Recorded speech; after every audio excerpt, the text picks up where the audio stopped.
Assalamualaikum, selamat tengah hari. Alhamdulillah hari ini kami dapat menghantar 30 tong baja NutriGrow Advance dan 3 kotak baja NutriGrow Advance kepada customer kami di Kluang, Cik Masniat Mulyadi. Terima kasih tuan kerana dah 3 tahun guna baja NutriGrow.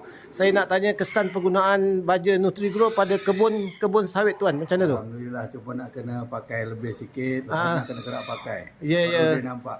Nampak kena jangan kedekut Jangan apa ni, kita kalau boleh mula-mula tu kita pulun sebulan setengah sekali ke apa, tak main 5 round lah baru dia nampak. Maknanya betul-betul dah hijau tu, dah cantik, baru kurangkan sikit. 1 bulan setengah scrubkan 1 bulan setengah lah. Baja ni kita apa orang kata senang apply. Betul. Senang apply, lagi pun murah sikit lah. Ya. Untuk satu pokok abang tabur berapa sudu? Saya kadang letak 5 sudu. 5 sudu, alhamdulillah. Umur sawit berapa tahun? Umur sawit umur dalam yang masa yang kat pagar tu.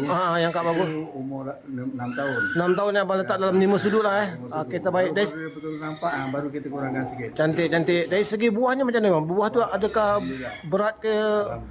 Berat Alhamdulillah, yang penting berat Tandan dia okey, tandan dia. Tandanya alhamdulillah. Alhamdulillah. Macam satu pokok dapat berapa tandan tu? Ya.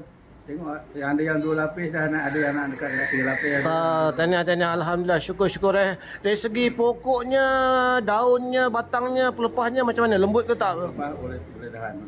Maknanya orang yang potong kata dia punya pelepah lembut lah Okey bang, tahniah. Saya doakan mudah-mudahan rajin apa ni? Rajin apply Maknanya kalau orang saya cadangkan 3 bulan sekali, abang untuk permulaannya apply 1 bulan setengah sekali. 1 bulan setengah kita pulun betul cantik tu baru kita kurangkan. Cantik bang. Okey. Tahniah bang Saya doakan mudah-mudahan hasil sawit abang terus lebat, hebat dan berkat insya-Allah. Terima kasih bang. Assalamualaikum. Okey.